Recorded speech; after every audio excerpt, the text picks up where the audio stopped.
No caso da avaria dessas luzes, como é que esses condutores de motociclos e ciclomotores devem agir? Em caso de avaria de luzes, quando ocorre, por exemplo, numa estrada, estes devem tentar imobilizar a sua viatura fora da faixa de rodagem, porque esta mesma não vai ser apercebida, com risco de estar mesmo ainda na faixa de rodagem e vir a ser chocado com as outras viaturas. Então, no caso de avaria de luzes, é melhor retirar o seu motociclo para fora da faixa de rodagem. É simples, eu acho que é simples. O motociclo não pesa que nem um veículo assim. Então é fácil puxar, colocar do lado e tentar ver a situação de reparar esse mesmo motociclo enquanto está fora da faixa de rodagem. Saudações, sejam bem-vindos em mais uma edição do seu StradaCast. Como já sabem, todas as quartas-feiras entramos em sua casa para lhe trazer tudo relacionado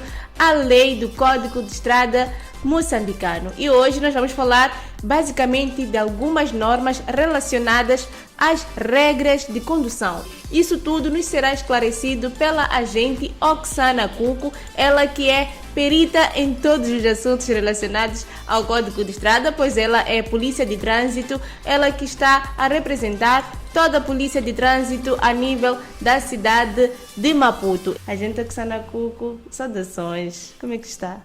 De saúde, estou bem. Saudações a todos os internautas, saudações a toda a equipe de Monelo. Falando das ocorrências, dizer que nas nossas ocorrências nós não estamos bem, porque ainda existem condutores que persistem a se fazer ao volante depois de consumirem o álcool. Então esta é uma das coisas que nos faz nós não estarmos bem na cidade de Maputo, porque esses mesmos condutores se envolvem em certos acidentes, ou quando se trata de peões que também se fazem a via pública depois de consumir o álcool, esses também são acudidos de surpresa com outros condutores também que se põem na via embriagados. Então é essa situação que nos faz não estarmos tão bem na cidade de Maputo. Certo. E como a gente, Oksana já disse em alguns episódios, ou está sempre a recapitular e a sensibilizar, o álcool aliado à velocidade excessiva acaba culminando em acidentes de viação. Acaba culminando e são acidentes graves. Se fosse um acidente de viação que não chega a retirar a vida do outro, melhor, mas são acidentes de viação que retiram vidas humanas. Então este é um caso que todos nós temos que analisar quando nos fizermos a via pública. E é mesmo por causa disso, por sabermos que existem vários acidentes na via pública, que hoje temos como proposta este tema, que são as regras de condução, como se portar na via pública como condutor. Mas desta vez, ao invés de olharmos para 4 rodas, que são os veículos comuns, vamos mesmo dar um pouco mais de enfoque aos motociclos e velocípedes, pois também a agente Oksana tem dito que para conduzir também motociclos tem que seguir a escola de condução. Sim, todo veículo a motor a pessoa tem que passar da escola de condução. Então vamos focar nestes que pretendem tirar a carta para motociclos e velocípedes. Primeiramente, gostaríamos de saber qual é a idade mínima para tirar a carta de condução para esse tipo de veículo. Estamos a falar precisamente dos motociclos, ciclomotores e velocípedes. A idade mínima para tirar a carta de condução para motociclos, ciclomotores e velocípedes é a idade de 16 anos. Isto podemos recorrer ao artigo 130 no seu número 3, na linha A e B, onde fala dessas mesmas idades e fala das suas subcategorias que o indivíduo com 16 anos poderá tirar. Então, a idade mínima são 16 anos. Então, quem for encontrado abaixo de 16 anos a conduzir um ciclomotor ou um motociclo, este sim pode vir a ser sancionado. Então, estamos a dizer que para tirar carta nesse grupo, para esses veículos, é diferente quando queremos tirar carta para um veículo de 4 rodas, que é o carro. A diferença já é a idade. Uhum. Sim, porque enquanto aqui nós iniciamos com 16 anos para motociclos e ciclomotores, para os veículos a motor, nesse caso as nossas viaturas que usamos no nosso dia a dia, já é a partir de 18 anos para obter esta mesma licença de condução, que vai te dar o direito de conduzir por muito e muito tempo. Certo. E gostaríamos de saber da gente, Oksana, por que é tão importante, por que é necessário que condutores de velocípedes e motociclos transitem o mais à esquerda possível das bermas ou passeios. E qual a penalidade caso não se cumpra essa regra? Vamos recorrer ao nosso artigo 93, no seu número 2 e 3. Este, no seu número 2, diz que os condutores de velocípedes devem transitar o mais próximo possível das bermas ou passeio, mesmo nos casos em que, no mesmo sentido de trânsito, sejam possíveis duas ou mais filas. É necessário com que estes mesmo transitem nessa parte das bermas ou passeio para poderem se precaver dos acidentes de viação. Vamos dar um exemplo de um velocípede estar a circular na mesma via onde existe a circulação de duas ou mais filas de trânsito ou mais de uma fila de trânsito na mesma via. Este corre o risco de ser chocado com as viaturas, porque ele vai estar a prestar atenção na sua viagem. Então, por sua vez, os motoristas das viaturas é que não vão tomar tanta atenção sobre este mesmo condutor que estará a circular na via pública. Então, o local mais seguro para eles poderem circular é mesmo nas bermas e nos seus passeios. E para quem não for a cumprir com esta lei, ele vai ser sancionado com uma multa de 300 meticais. 300 meticais? Sim. E é uma pena leve. Ok. É uma pena leve, 300 meticais. Eu acredito que os 300 meticais também é muito. É pena leve, mas é muito. Estou a ver o senhor Chivende a abanar um bocadinho a cabeça. Acredito que ele circulava sempre na faixa de rodagem em vez de usar o passeio. 300 meticais? Sim, então da próxima, se eu lhe encontrar, já sabe, ele 300 meticais. Quantos pães compra com 300 meticais? Aí está. Sim, porque alguém pode pensar ou fazer uma comparação com algumas outras multas e ver que esse se calhar seja um valor muito reduzido. Sim, é somente para os velocípedes, sim. Então, para os outros já a multa vai subir. Mas o senhor Chivente já aprendeu. Já aprendeu, sei que não vai nos decepcionar. Não, como ele está aqui dentro, é direto. Sim, ele apanha a informação diretamente. Logo a primeira, sim. Então ele não tem como falhar. Sim, agente Oxana. E quais são as principais restrições impostas aos condutores de motociclos e ciclomotores em relação ao transporte de passageiros de menores de 7 anos? Essa resposta desta questão nós vamos recorrer ao artigo 94, este que nos fala, diz que nos motociclos, triciclos, quadriciclos e ciclomotores é proibido o transporte de passageiros de idade inferior a 7 anos, salvo se tratando de veículos promovidos de caixa rígida não destinadas apenas ao transporte de carga. Então nós temos que saber que crianças menores de 7 anos nós não podemos transportar nesses ciclomotores nem nos velocípedes. Só quando esta mesma viatura estiver revestida de uma caixa rígida, dificilmente encontramos essas mesmas viaturas que estão revestidas dessa caixa rígida. Então quer dizer que é proibido nós transportarmos crianças menores de 7 anos nesses lugares. E no que diz respeito ao transporte de cargas em Oxana, como é que ela deve ser feita nesse tipo de veículos? A carga nesses tipos de veículos deve ser bem organizada. Tem que ser uma carga que cabe diretamente dentro dos limites do próprio velocípede, o ciclomotor, porque o artigo 95 diz que no seu número diz que o transporte de carga em motociclistas ou ciclomotores só pode se fazer atrelado ou na caixa de carga. Então nós temos visto, por exemplo, nos motociclos, aqueles que transportam certa carga dos correios, eles metem dentro daquela caixa que eles já têm. Então os outros, sem ter, poderão se arranjar uma forma de procurar um atrelado. Mas o que nós temos vivenciado no nosso dia a dia é que encontramos pessoas a puxarem certos materiais dentro do seu motociclo, dentro do seu ciclomotor, está a rastejar o material porque este não tem um próprio sítio ou não tem a caixa suficiente para poder guardar o material que vem transportando.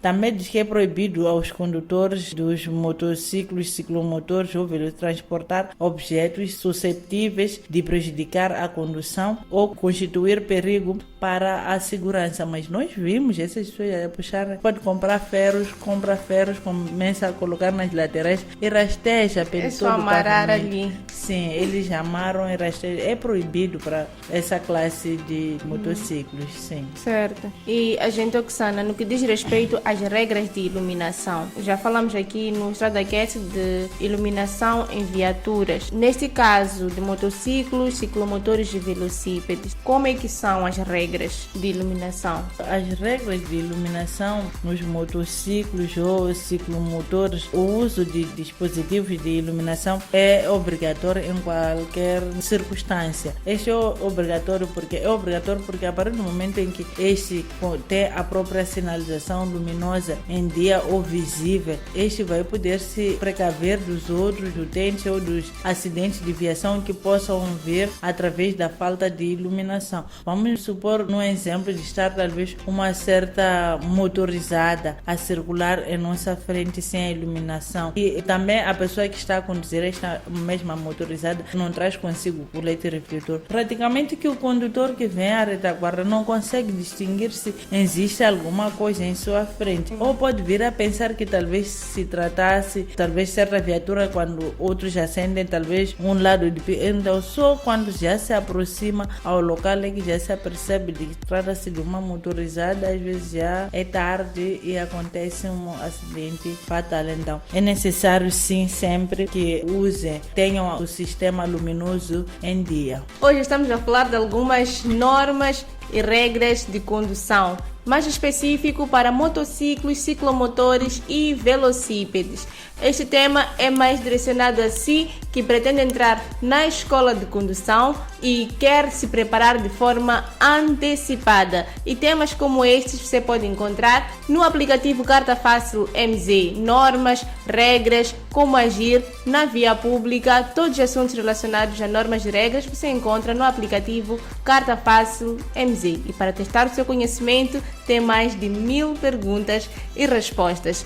Agente Oxana, falou aqui de algumas proibições para manter a segurança quando estamos a falar de ciclomotores, velocípedes e motociclos. Gostávamos Sim. de saber qual é a importância de manter a luz de cruzamento acesa para os condutores de motociclos e ciclomotores. É importante manter a luz de cruzamento sempre acesa, porque este permite a própria identificação do próprio condutor ou do próprio motociclo. Então, quando estiver a circular, se colocar essa luz do cruzamento aceso, este sim vai ser permitido com que seja visualizado com os outros utentes da via. E nessa situação estamos a falar mais na questão da noite ou quando a visibilidade é reduzida. Em caso de se tratar de noite, vamos recorrer ao artigo 62, que diz que, sem prejuízo do disposto no número anterior, o trânsito de veículos com avaria das luzes é permitido quando ao menos disponham de pelo menos 2 médios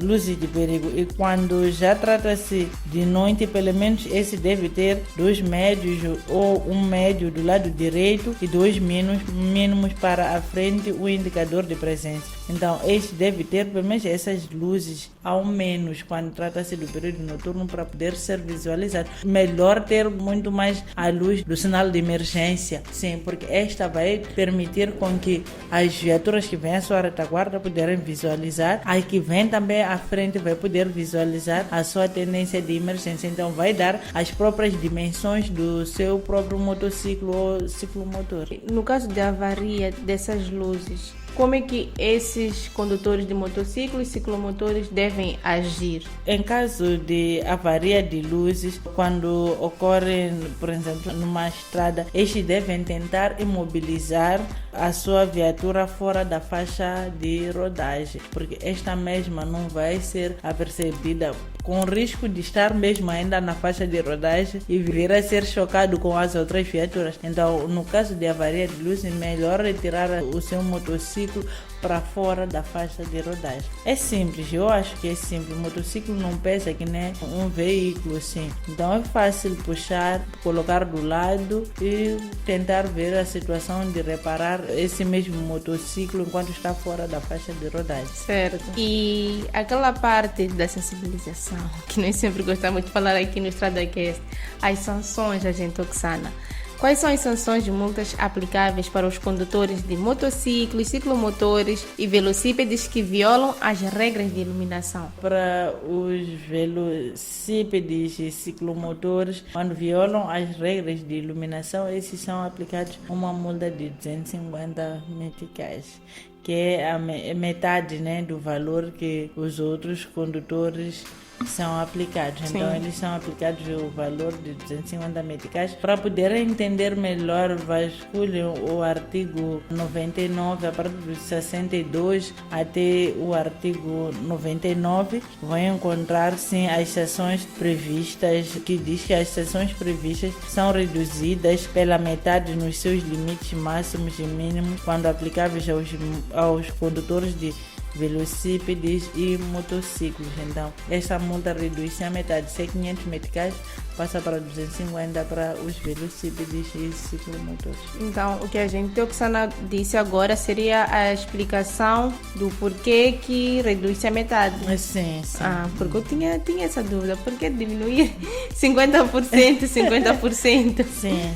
Ok. Tá. E como as regras específicas para motociclos e ciclomotores sobre o uso de dispositivos de sinalização luminosa contribuem para a segurança no trânsito? Esses contribuem para a segurança no trânsito, porque a partir do momento em que esses dispositivos de sinalização luminosa estiverem a funcionar conforme, vai ser difícil este mesmo indivíduo vir a ser acolhido com um acidente de viação, ou este mesmo indivíduo vir a ser embatido talvez na parte traseira ou na parte frontal, porque ele não estava visível. Ele sim vai ser embatido, mas pelas distrações dos outros condutores, não pela visibilidade. Então, essa sinalização luminosa ajuda muito mais, porque ele mesmo vai ser identificado e vai poder precaver dos acidentes de viação. Não se difere quando este estiver a circular na parte noturna. Na parte noturna, ele mesmo precisa da própria iluminação, porque andar dependente da iluminação dos outros também não é bom. Então, é muito bom porque ele também consegue se prevenir de certos acidentes que ele mesmo poderia vir a causar. Essa foi a última pergunta e, de certa forma, no tema de hoje nós podemos perceber uma grande diversidade no Código de Estrada. Há regra para tudo e há regra para todos. Exatamente. Quem conduz motociclos, quem conduz velocípedes e ciclomotores, há regras. Exatamente. Mas um problema onde existe regra. Exatamente, dentro do Código de Estrada. Porque há quem pode pensar que Código de Estrada é só para quem está na escola de condução. Ou é para quem é motorista de uma certa viatura. Então, os motociclos, muitas das vezes, são condutores legais. Eles não vão à escola para tirar a carta. Mesmo a Ruth já sabe conduzir motociclo, mas não foi à escola de condução. Então, eu acredito que já não faz mais, né? Já não faço mais. E isso me trouxe uma questão.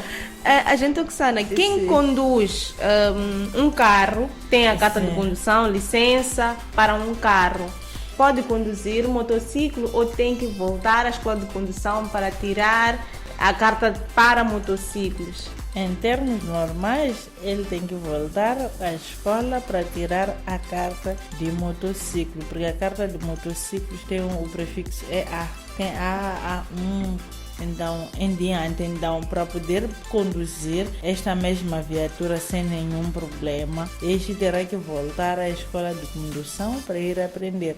Da mesma forma como foi à escola de condução para aprender a conduzir uma viatura ligeira, é da mesma forma que poderá voltar para ir aprender a conduzir estas mesmas viaturas. Então, esse mesmo artigo, nós podemos recorrer ao artigo 127, que fala da carta de condução. Já nos indica as próprias classes. Há teve motociclo com ou sem carro, ou motociclos com 4 rodas e cilindrada inferior a 125. Há motociclos com ou sem rodas e motociclos com 4 rodas e cilindrada superior a 125 metros. Então, aqui no B é onde já começam os automóveis. Sim. Então, tem que voltar para a escola para ir aprender esses jazz. Sabe o que acontecia, gente, Oksana, no meu cérebro? Quando nós tiramos carta para pesado, nós podemos conduzir ligeiro, o B. Sim, podemos. Então, na minha ideia, quem conduz o B poderia então conduzir o A1 e tem que voltar a aprender, porque está a fazer a classe dos motociclos.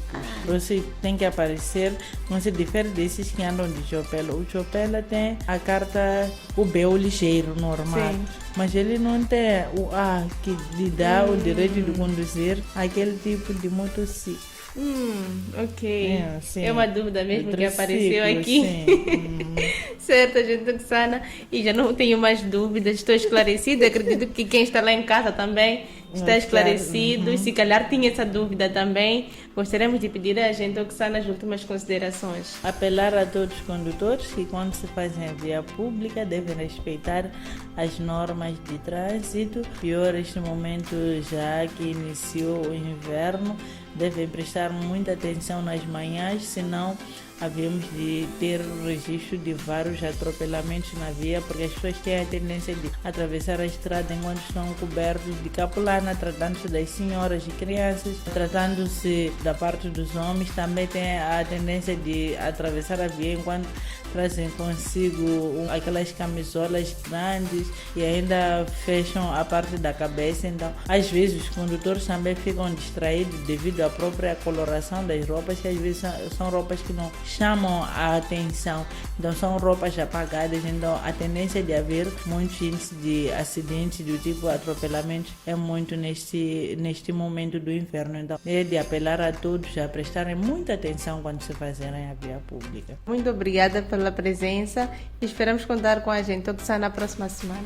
Muito obrigada. Pois é, e foi com essa nota da gente Oksana e essas dicas da gente Oksana sobre este tempo de inverno que tem-se maior número de ocorrências de acidentes que nós colocamos o ponto final no StradaCast de hoje, que foi sobre regras de condução, mas mais com foco a motociclos, velocípedes e ciclomotores. Então, aprender com antecipação sobre estes temas antes de entrar na escola de condução é muito, mas muito importante. Próxima semana iremos falar sobre os princípios básicos da condução defensiva. Eu sou a Ruth Santos e por detrás das câmeras o meu colega Celiotério Chivinde. Esperamos contar consigo próxima semana à mesma hora. Tchau, tchau e até lá!